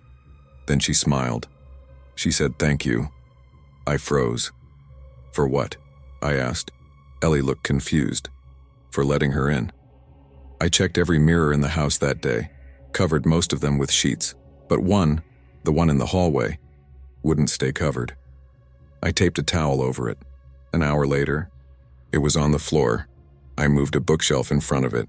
That night, I found it pushed away from the wall. Like something had crawled out, I set up a camera, just a cheap baby monitor with night vision. At 2:13 a.m., I woke up to motion detection. I checked the feed. Ellie was still in bed, but in the hallway, a small shape moved across the screen toward the mirror, then paused and pulled itself inside. No reflection, just disappearance. I ran into the hallway, heart in my throat. The mirror was clean. No smudges. But written in the condensation, like breath had fogged it from the inside, were 4 words, already on the other side. The next morning, Ellie wasn't the same. She looked like her, sounded like her. But when I asked her what her favorite color was and she said, "Gray. Ellie's favorite color has always been purple." I asked what her Teddy's name was. She said, "I don't know. She's had him since birth. She sleeps in the middle of her bed now. She never used to. She doesn't hum to herself anymore or ask to watch her favorite cartoons. She just stares into the mirror smiling, waiting. Don't know if she's still in there, the real her. I don't know if I'm losing it or if I already lost her, but I've made up my mind. Tonight, I'm going into the mirror. I'm going to find her. I don't know what I'll see. I don't know what it will cost me. But as I write this, she's humming for the first time in days, and I think it's because she knows. Because her reflection is already reaching out, smiling, waving me in. It started with static, just soft crackling on the baby monitor like a distant radio station. I figured it was interference. Our monitor's an older model, cheap, no Wi-Fi. Just a basic audio feed with a glowing green light when there's noise. Normally, it's silent after bedtime, but on Halloween night, around 1:30 a.m., I heard it hiss to life from the nightstand. At first, just the usual static, then a click, like someone switching on a mic, then a voice. He's mine now.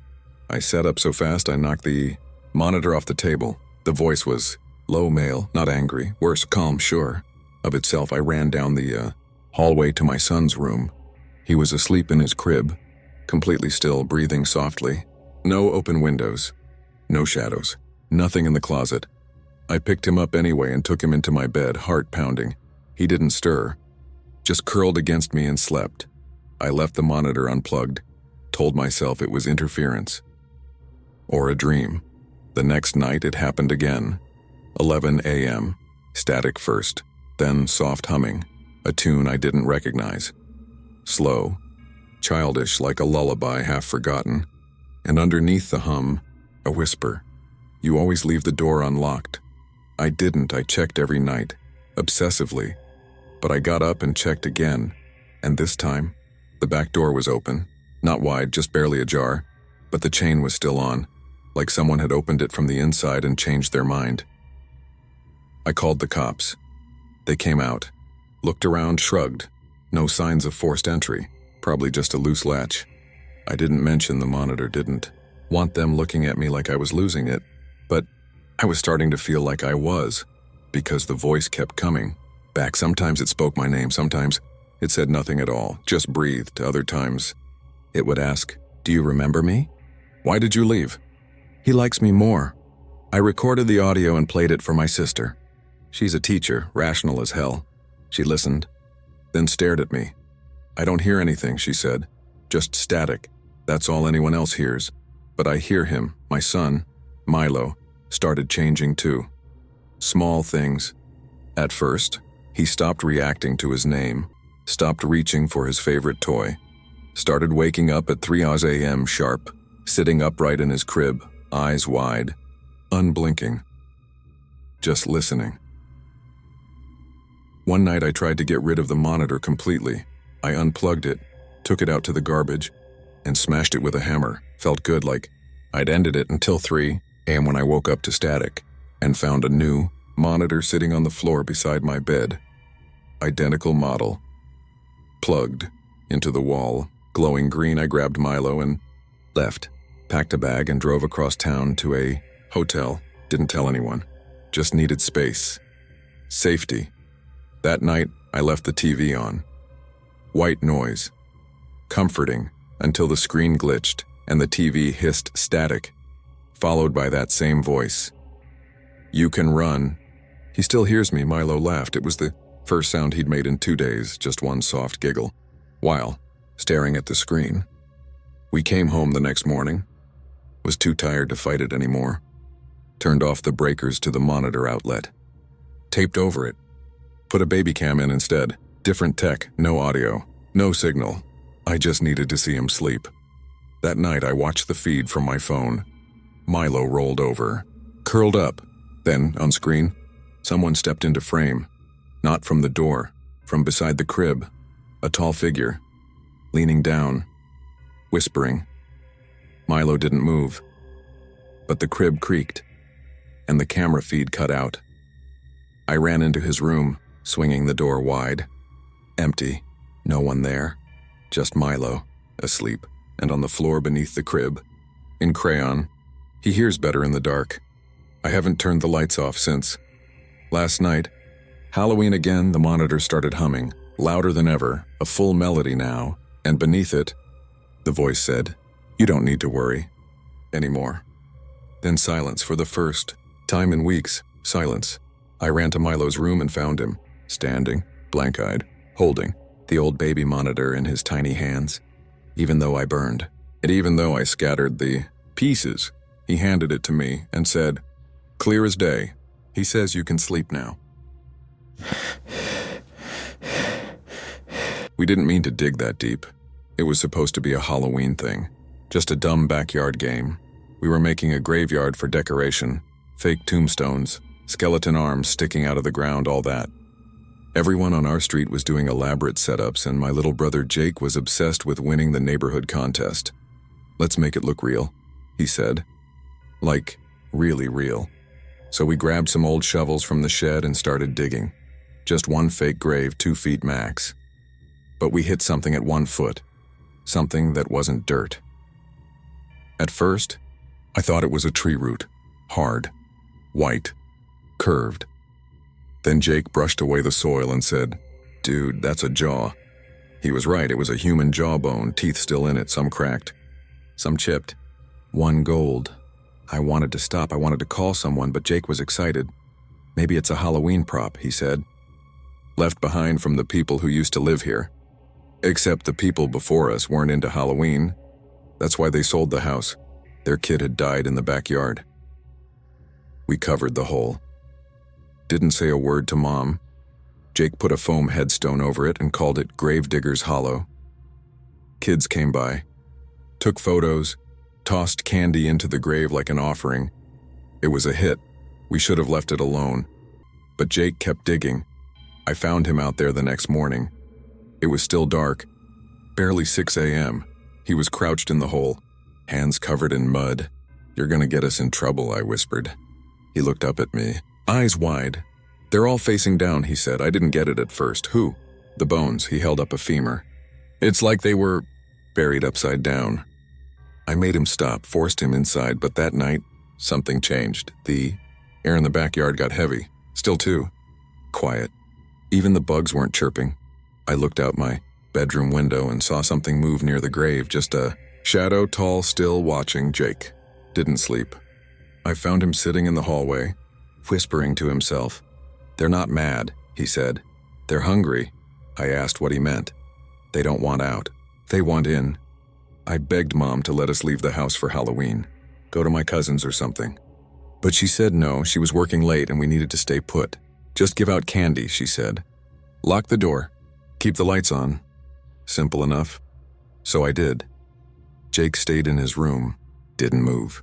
Didn't eat. Kids came and went. Complimented the graveyard. Took selfies with the tombstones. Everything felt normal. Until around 9:15. That's when the first kid screamed. I ran outside. A little girl stood by the grave, staring down into it. Her candy bucket had fallen, spilled across the grass. When I got closer, I saw why. The hole was open again, wide like someone had pulled the dirt outward like something came up. The Foam headstone was gone, in its place a real one, cracked, covered in moss. No name, just a single word carved deep into the stone. Hungry. The girl ran. Her parents didn't believe a word she said, but I believed her. Because when I looked back at the grave, there were fingerprints on the edge. Long, thin, pressed into the mud from below. I grabbed Jake and told him we had to go. He just stared out the window. They don't want you, he said. I froze. They want me. I woke them up. That night I couldn't sleep. Neither could the yard. I heard movement out there, soft scratching, then digging, then chewing. The next morning, the hole was filled again. No headstone, no candy, no trace of anything except Jake. He was gone. We searched everywhere, the house, the neighborhood. Police got involved. K9 units, helicopters, no sign of him. Just an open window in his room, and muddy footprints on the floor leading toward the backyard, then stopping at the edge of the grass. I told the cops about the grave. They said they checked it, found nothing but disturbed soil and plastic bones, no evidence, no explanation. No, Jake, we moved a few months later. My mom couldn't handle staying in that house, said it felt off, hollow. I don't blame her. Sometimes I walk past it just to see. The new owners have a dog, a garden, a swing set. They filled in the fake grave, planted flowers, but the ground never quite settled. It's always a little sunk in, like something underneath is still breathing, still waiting. And every Halloween, without fail, someone in that neighborhood goes missing. Just one. No pattern, no motive, but always the same yard. I think they're still digging, still feeding, and sometimes when the wind dies down and the earth smells like rot, I swear I hear Jake's voice from under the dirt whispering, "They're not done yet." The first thing you noticed was the sign. It was taped to the front door of the little brown house at the end of Willow Lane, handwritten in blocky red marker, surrounded by fake cobwebs. Candy for the living only. We thought it was a joke, just another weird Halloween gag. Like the guy down the street who handed out sardines or the house that gave raisins every year. But the candy was good. Really good. It was me, Rob, and Kelsey. We were 15. Too old for trick-or-treating, but too bored not to. We were half serious about quitting when we got to that house. There were no decorations, no music, just the porch light flickering and that sign. But the bowl, it was full of chocolate, full-sized bars, Snickers, Twix, Reese's, the jackpot. No one's even guarding it, Kelsey whispered. Rob shrugged. They're probably inside laughing. I took a Snickers. Rob took 3. Kelsey hesitated, then she pointed at the sign. For the living only. That's so weird, I grinned. Then I guess we're good. Kelsey didn't eat hers, said she had a weird feeling. Rob and I ate ours walking down the street. He laughed. Best house of the night. We should go back, we never got the chance.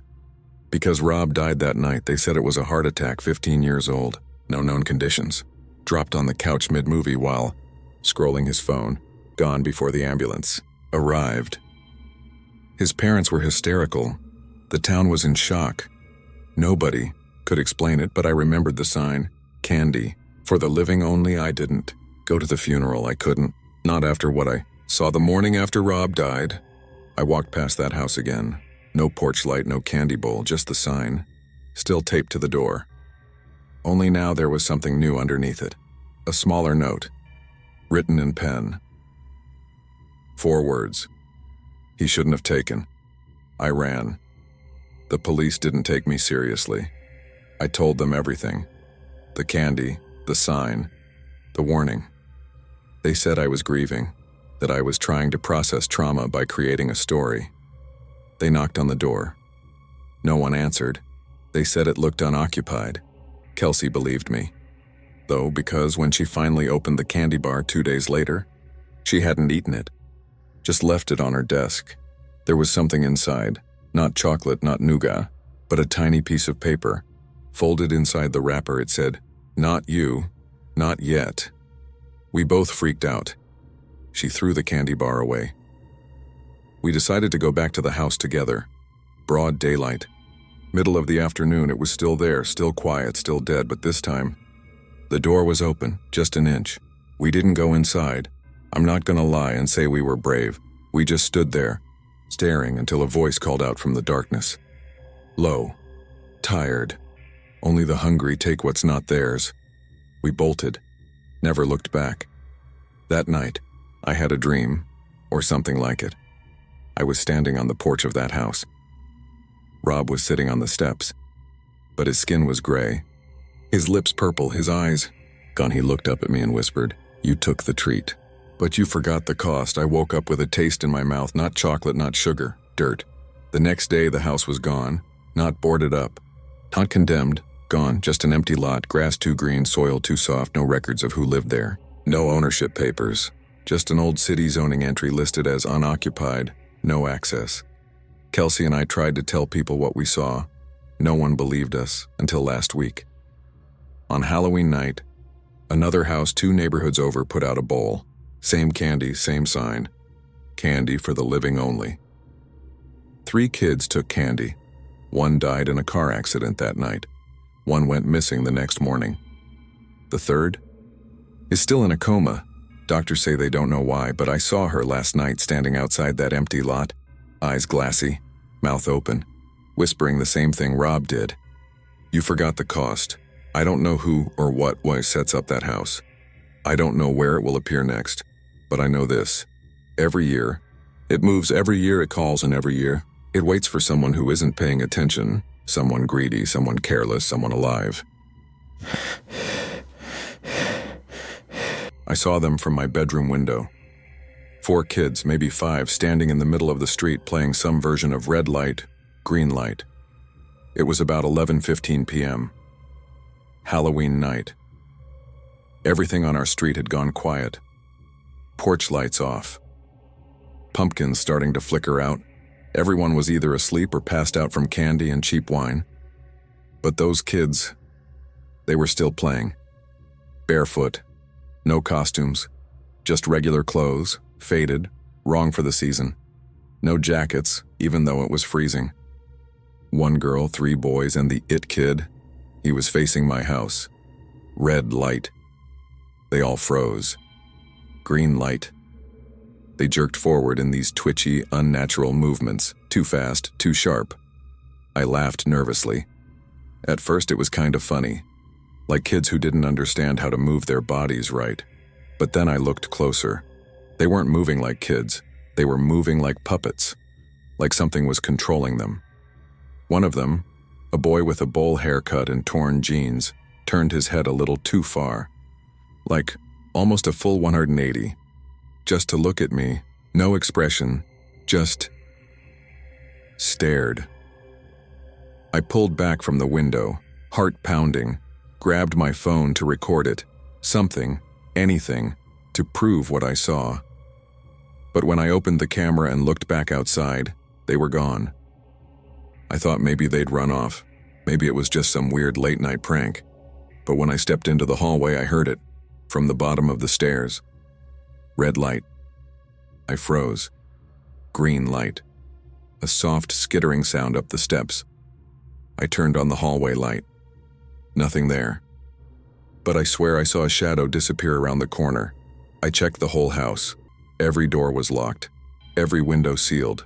No kids inside. Just silence. Then from the kitchen, red light. I whipped around. Nobody. Green light. The lights flickered. That's when I realized they weren't playing with each other. They were playing with me.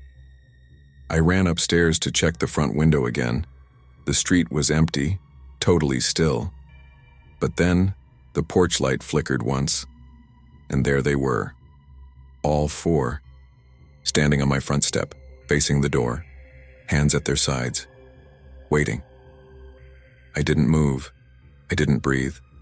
Then, knock, knock, knock. Slow, rhythmic. Then a soft voice muffled by the door. Green light. I backed away slowly, went to my room, locked the door, sat in the corner with my phone clutched in both hands. Tried calling 911, no signal, texted my group chat. Nothing sent, just that same flicker of static on my phone screen every few seconds, like interference, like someone was jamming it. The knocking stopped. I waited an hour. 2. Nothing. Finally, I opened the door. The house was dead quiet. No kids, no voices, just a single footprint on the hardwood floor. Small, barefoot, pointing inward. I didn't sleep. The next morning, I convinced myself it was a dream. Stress, sleep deprivation, until I saw the note. Folded in my mailbox. No envelope. Just my name written in scratchy red ink. Inside, it said, "You moved during red light. Next time you're it. I've spent the past year researching, looking for anything even remotely similar. Turns out there are stories, whispers from old towns. Game variants people swear they played as kids, but the rules are always the same. You have to follow the commands. You can't move during red light. If you see them, don't blink. Tonight's Halloween again. I'm not sleeping. Every light in the house is on. But at exactly 11:15 p.m., the power cut out, and I heard it from the hallway. The station's been dead since 1998. That's what everyone says. KBMR 96.6 FM, once the pride of our tiny town, shut down for budget reasons right after a Halloween night broadcast that supposedly ended in technical difficulties. No one ever talks about it. The building still stands, though out past the rail yard, half swallowed by weeds. And last Halloween, I heard it, the signal. I was driving back from my cousin's party, late, like 2:30 a.m. The roads were fogged over. My phone was dead, and I was flipping through the static on my car radio trying to stay awake. That's when I heard it. You're listening to KBMR Midnight Radio. Back from the other side. Stay tuned for the return broadcast. The voice was calm. Too calm. And the audio had that analog hiss, like it was being played from a cassette that had been buried underground for years. Then, music. Old, warped. Something from the 1940s. A soft, haunting waltz. And underneath it, breathing slow, wet, labored. I tried changing the station. Nothing. Every frequency became that same channel. KBMR 96.6. No matter what I did, the voice kept talking. For those just tuning in, welcome back to our Halloween reunion. We've been waiting to hear from you.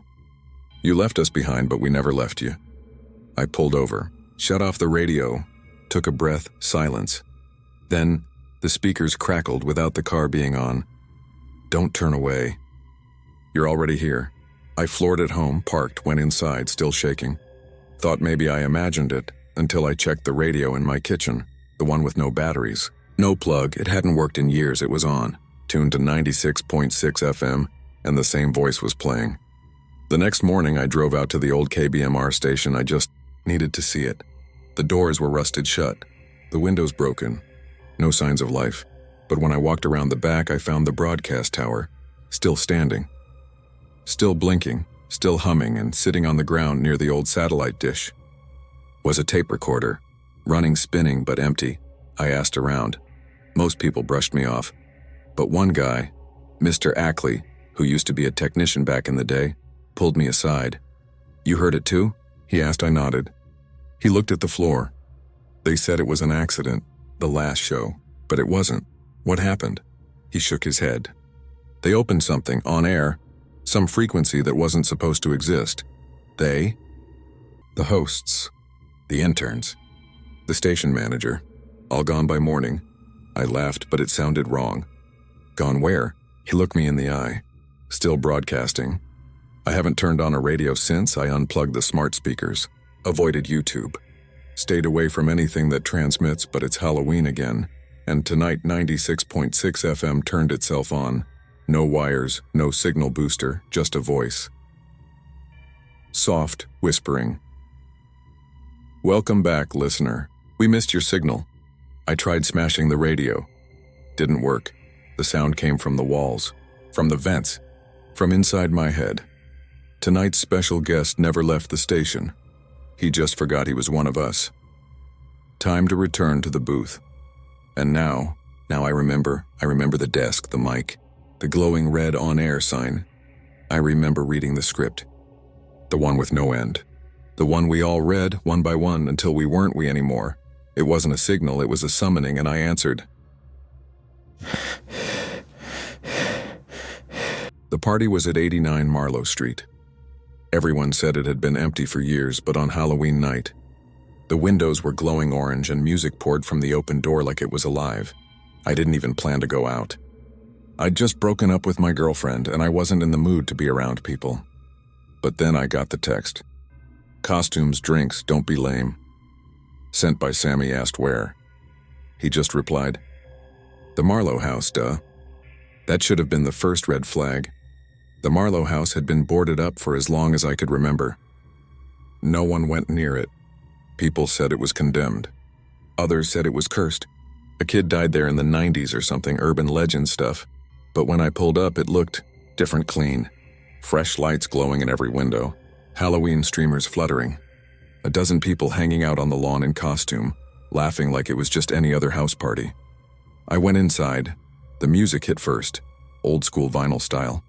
Warm bass heavy, no lyrics. Just a slow, groovy loop that felt familiar even though I'd never heard it before. The place was packed. Couples in costume, people dancing, drinks flowing. All ages, too. Not just college kids. Some looked like they were in their 40s, 50s, even older. But everyone was smiling too much. I found Sam near the stairs dressed as a cowboy. Dude, he said, you came. Yeah, I started, but then he hugged me. Tight, like we hadn't seen each other in years. We're so glad you're here, he said. Who's we? He just smiled. I tried to ask him more, but someone handed me a drink and someone else pulled me toward the dance floor. And honestly, for a while I forgot. Forgot my breakup. Forgot the weirdness. The music was too good, the lights were too warm. Everyone kept saying how great I looked. How happy they were I showed up. They kept calling me the guest of honor. I stayed for hours. Or maybe longer. I checked my phone and it was still 11 p.m. every time. No matter how many times I looked, I started to feel sick, off balance. When I asked for the bathroom, someone led me upstairs, but the hallway was wrong. It was too long, too narrow. Every door I passed had no handle, and behind one I swear I heard knocking from inside. I turned back and saw Sam at the top of the stairs, still smiling. Still in costume, don't you get it yet, he said. You never left. I ran down the stairs through the crowd, but no one moved. They all just stood and smiled. The music kept looping. The same beat. Over and over when I burst through the front door. The street was empty, no cars. No noise, just fog. I walked home, didn't sleep. Woke up the next morning and drove back to 89, Marlowe Street. But the house was boarded up again. Dark. Rotting. Like it hadn't been touched in years. I called Sam. He acted weird. Dude, what are you talking about? He said. The Halloween party. At Marlowe, he paused. I didn't go out last night. I haven't been to a party in months. I sent him a photo I took inside the house, us grinning in costume. Red cups in hand. He texted back. That's not me. I don't even own that costume. Who is that next to you? I zoomed in. It looked like him, but older. Like 20 years older, smiling too wide, eyes too dark, and me? I looked the same, but tired, faded, like a copy of myself. Nobody else remembers the party. No one remembers the music, the people, the lights, except me, and every Halloween since. Around 11 p.m., I hear it, that music. Somewhere in the distance, warm, inviting, pulling me back. I know where it leads, and someday, I might stop running.